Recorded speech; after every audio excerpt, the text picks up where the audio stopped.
कानपुर देहात से एक दिल दहला देने वाली वारदात सामने आई है। एक तरफा प्यार, अंधविश्वास और वशीकरण की झांसे ने एक युवक की जिंदगी छीन ली, लेकिन सिवली पुलिस ने केवल 72 घंटे में इस ब्लाइंड मर्डर का सनसनीखेज खुलासा कर दिया है। घटना सिवली थाना क्षेत्र की है। अरशदपुर निवासी राजा बाबू एक लड़की से एक तरफा प्रेम करता था।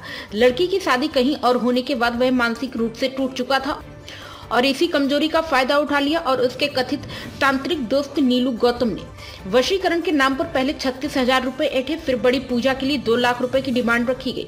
प्यार को पाने की जिद में राजा बाबू 1,50,000 लेकर 24 नवंबर को नीलू के पास पहुंच गया और यही उसकी जिंदगी की सबसे बड़ी भूल बन गई। 27 नवंबर की रात शराब के बहाने राजा बाबू को बेहोशी तक पहुंचाया गया। इसके बाद सैयद बाबा मजार के पास सुनसान जगह पर चाकू से ताबड़तोड़ मारकर उसकी निर्मम हत्या कर दी गई। वारदात को आत्महत्या दिखाने के लिए सुसाइड नोट, ब्लेड और खून से सना कागज वहीं रखा गया, जिसमें लिखा था, गुड़िया मेरी जिंदगी, मैं अपनी जिंदगी दांव पर लगा रहा हूँ। हत्या के बाद आरोपी नीलू मृतक का 1,50,000 रुपए कैश, मोबाइल और बाइक लेकर फरार हो गए। यहाँ तक कि अगले ही दिन 50,000 रुपए जुए में उड़ा दिए। मृतक के पिता की तहरीर पर पुलिस ने जांच शुरू की और सर्विलांस व मुखबिर की मदद से आरोपी नीलू उर्फ छोटे को गिरफ्तार कर लिया। उसके पास से आला कत्ल यानी चाकू, बाइक, मोबाइल, तांत्रिक क्रिया का सामान और 1 लाख रुपए कैश बरामद किया गया। पुलिस अधीक्षक श्रद्धा नरेंद्र पांडे ने इस खुलासे पर पुलिस टीम को 11,000 रुपए इनाम देने की घोषणा की है। मैम, घटना खुलासा किया गया, क्या पूरा मामला है? देखिए, ये राजा बाबू पुत्र संत राम लगभग 26 वर्ष का एक युवक अरशदपुर शिवली का रहने वाला था।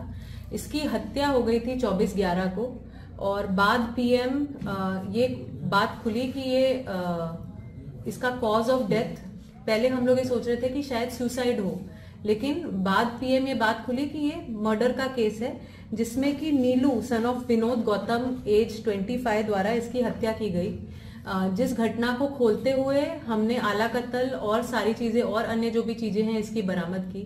तो इसमें बात ये निकल के आई है कि राजा बाबू एक लड़की को पसंद करता था, जिसकी अप्रैल महीने में शादी कहीं और हो गई और वो गांव से चली गई।